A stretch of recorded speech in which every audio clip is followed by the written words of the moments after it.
হয়,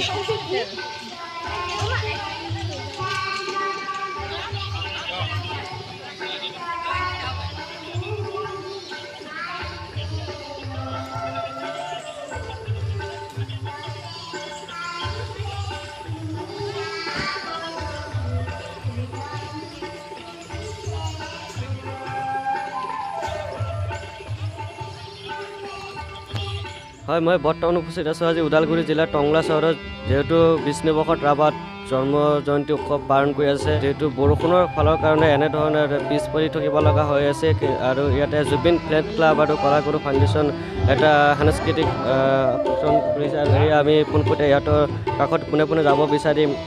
জুবিন ফেন ক্লাবৰ দাদাসকল আছে, কিছু কথা জানিব চেষ্টা কৰিম। দাদা কি ক'ব আপোনালোকৰ ইয়াতে আজি জুবিন ফেন ক্লাবৰ ফালৰ পৰা আজি এখন উৎসৱ পালন কৰি আছে? আমি জুবিন গাৰ্গ ফেন ক্লাব আৰু কলাগুৰু আৰ্টিষ্ট ফাউণ্ডেশ্যনৰ যৌথ উদ্যোগত আমি 20 জুনত ল'বলগীয়া আছিলে। বিষ্ণু ৰাভাৰ দিৱস সকলো জানে 20 জুন, কিন্তু 20 জুনত প্ৰতিকূল বতৰৰ বাবে গোটেই সমগ্ৰ অসমতে বানপানীৰ যি বিভীষিকা হৈছিল তাৰ কাৰণে আমি নোৱাৰিলোঁ। আমি সেইদিনাটাই আমি সময় লৈছিলোঁ, 3 জুলাইলৈ আমি স্থানান্তৰণ কৰিছিলোঁ প্ৰগ্ৰেমটো, আৰু সেই অনুযায়ী আজি আমাৰ অনুষ্ঠানখন আমি অনুষ্ঠিত কৰিছোঁ। আৰু এতিয়া বৰ্তমান আমাৰ হৈ আছে সংগীত প্ৰতিযোগিতা, চিত্ৰাংকন হৈ গ'ল, আমাৰ নৃত্য প্ৰতিযোগিতা আছে, কবিতা আবৃত্তি আছে। গোটেই বিষ্ণু ৰাভাৰ যিখিনি বিষ্ণু ৰাভাক লৈ আমি গোটেই আজি যি অনুষ্ঠান গোটেই উৎসৰ্গা কৰিছোঁ বিষ্ণু ৰাভাক লৈ। আৰু এই অনুষ্ঠানত আমি এটা অকল যে অনুষ্ঠানটো কৰিছোঁ বা বিষ্ণু ৰাভাৰ প্ৰতিযোগিতাই পাতিছোঁ সেইটো নহয়, এটা সমাজত যাতে এটা বাৰ্তা যায়, নতুন প্ৰজন্ম যাতে শিকিব পাৰে তাক লৈ এটা আমাৰ বিশেষ এটা পদক্ষেপ আছে। আৰু এই পদক্ষেপখিনি আমি প্ৰতি বছৰে কৰোঁ, এইবাৰো কৰিছোঁ, ব্যতিক্ৰম নহয়। আৰু সন্ধিয়ালৈ সাংস্কৃতিক অনুষ্ঠান থাকিব। আৰু এই চেগতে আমি জুবিন ফেন ক্লাব আৰু আমাৰ কলাগুৰু আৰ্টিষ্ট ফাউণ্ডেশ্যনৰ তৰফৰ পৰা এটাই আহ্বান, যাতে বিষ্ণু ৰাভাক যিখিনি সৃষ্টিৰাজি, বিষ্ণু ৰাভাৰ সৃষ্টিৰাজি, এই সৃষ্টিৰাজি যাতে জীয়াই ৰাখিব পাৰে, ধৰি ৰাখিব পাৰে আজিৰ প্ৰজন্মই, সেয়া আহ্বান জনাইছোঁ। আৰু এটা খুব দুখৰ বিষয়, যোৱাকালি আমাৰ মাজৰ পৰা কিশোৰ দাস এজন বিশিষ্ট অভিনেতা নৃত্যশিল্পী আমাৰ মাজৰ পৰা হেৰাই গ'ল। বহুদিন ধৰি কৰ্কট ৰোগত আক্ৰান্ত হৈ আছিল। আমি তেখেতকো শ্ৰদ্ধা জনাইছোঁ এই অনুষ্ঠানৰ মাজেৰে। ধন্যবাদ।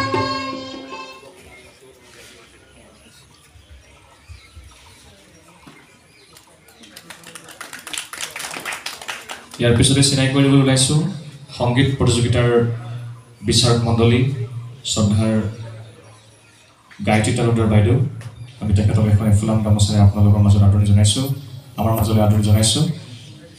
এয়া বাইদেউ গায়ত্ৰী তালুকদাৰ বাইদেউক এখন ফুলাম গামোচাৰে আদৰণি জনাইছে কুসুমিকা ৰাভাই। অন্য এগৰাকী বিচাৰক সংগীত শিল্পী সকলোৰে পৰিচিত মুকুন্দ ৰাভা। মুকুন্দ ৰাভাক আমি আমন্ত্ৰণ জনাইছিলোঁ বিচাৰক ৰূপে। মুকুন্দ ৰাভাক এখন ফুলাম গামোচা আদৰণি জনাবলৈ জনাইছোঁ। আৰু ইয়াৰ লগে লগে আজিৰ এই সংগীত আৰু নৃত্য প্ৰতিযোগিতাৰ খনি আমি উদ্বোধন কৰিবৰ বাবে শ্ৰদ্ধাৰ উদ্বোধক ডাঙৰীয়াক আমি মাইক্ৰফোন আগবঢ়াই দিওঁ। অতি লৰালৰিৰ মাজত, অতি ব্যস্ততাৰ মাজত আকৌ আহিলোঁ। এই অনুষ্ঠানটো মোৰ ভাল লাগিছে এটা কথাই, যদিও আমি আজি এসপ্তাহমান আগলৈ পানীৰ লগত যুঁজিলোঁ, বাৰিষা গোটেই অসমত, তাৰ মাজতে আমাৰ এইটো অঞ্চলতো অলপ প্ৰব্লেম হৈছিল, মোৰো ঘৰ ডুবিছিলে। আৰু বেয়া লাগিছিল বিষ্ণু ৰাভাৰ অনুষ্ঠানটো ইমান আমাৰ জুবিন গাৰ্গ ফেন ক্লাব তথা আমাৰ আৰ্টিষ্ট ফাউণ্ডেশ্যন গ্ৰুপৰ এই ল'ৰাতে যুৱক যুৱতীসকলে কষ্ট কৰি পেলাই অনুষ্ঠানটো কৰিবলৈ ওলাইছে। বহুত দিন আগৰ পৰা প্ৰচাৰো হ'ল, কিন্তু দুৰ্ভাগ্যজনকভাৱে বাৰিষাটো হোৱাৰ কাৰণে বহুত ঠাইত অনুষ্ঠান হ'ল। মই নিজে জড়িত হৈ আছিলোঁ, মই ওদালগুৰি জিলা সমিতিৰ সম্পাদক হিচাপে বিভিন্ন ঠাইত মোৰ 7টা আঞ্চলিক আছে, তাৰ সম্পাদক সভাপতিসকলক মই টংলাত বহি নিৰ্দেশ দিব লগা আছে, আপোনালোকে ঘৰত হ'লেও কৰক, বিষ্ণু ৰাভাৰ নামত এগছি চাকি জ্বলাওক, অকণমান ফুল এটা হ'লেও দিয়ক, স্মৰণ কৰক। ডাঙৰ অনুষ্ঠান কৰিব নালাগে, বাৰিষা, চাৰিওফালে বৰষুণ, মানুহ ঘৰৰ পৰাই ল'ব নোৱাৰা অৱস্থা হৈছে। গতিকে তথাপিও আমি মহান শিল্পীগৰাকীকটো পাহৰিব নোৱাৰিমেই। আৰু ক'ব গ'লে আমাৰ অসমৰ আহুকালবিলাকৰ মাজতে আমাৰ শিল্পীসকল এইবোৰ ব্যক্তিসকলো আমাৰ কৰিব কাৰণে সময় লাগিব। গতিকে তেওঁলোকৰ কথা বতৰা যিখিনি কৈ গৈছিলে আমাক, সেইখিনিৰ মাজতে আমি হয়তো তেওঁলোকক অনুধাৱন কৰিব লাগিব।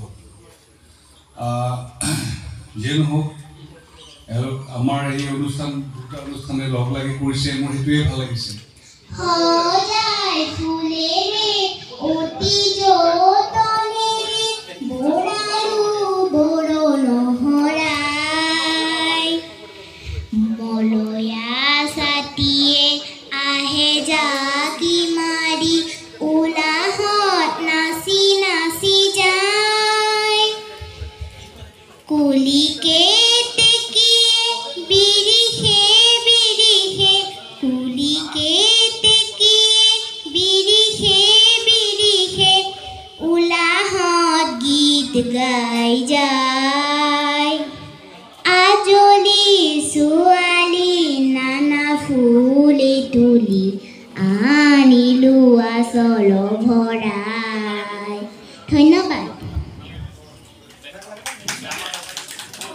ধুনীয়া পদূলি ফুলানি ফুলিছে বিৰাতে ভাবিছে ধুনীয়া পদূলি ফুলানি ফুলিছে নমস্কাৰ মই অনন্ত শৰ্মা মই প্ৰভা ভক্তি গাব লৈছোঁ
সৰু সৰু ল'ৰা ছোৱালীখিনিক অলপ গান শিকাই আছোঁ ইয়াতে তাৰানা সংগীত মহাবিদ্যালয় বুলি আপোনাৰ পাইনাৰ কলেজত মই মানে শিকাই আছোঁ আবেলি 3 বজাৰ পৰা।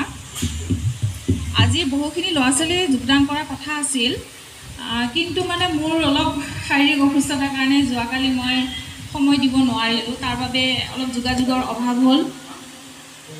তাৰ কাৰণে মই আজি বহুখিনি ল'ৰা ছোৱালী লৈ আহিব নোৱাৰিলোঁ। এই অনুষ্ঠানটোত আহি সঁচাকৈ মোৰ মানে কিবা মই আৱেগিক হৈছোঁ আচলতে, যে আমি আচলতে আমাৰ বিশেষ আমাৰ যিসকল মানে আদৰ্শ ব্যক্তি আমি তেওঁলোকক কিয় পাহৰি যাওঁ বা তেওঁলোকক আমি সোঁৱৰণ কৰিবলৈ ইমান অৱহেলা কৰোঁ কিয়? আমি এইকেইজন মানুহে ভাল পাওঁ আমি এই মহান ব্যক্তিগৰাকী। মই যদি আৰু মানে বেছিকৈ লৈ আহিব পাৰিলোঁ হয় মোৰ ষ্টুডেণ্ট মানে আৰু মানে বেছিকৈ যোগদান কৰিব পাৰিলোঁ।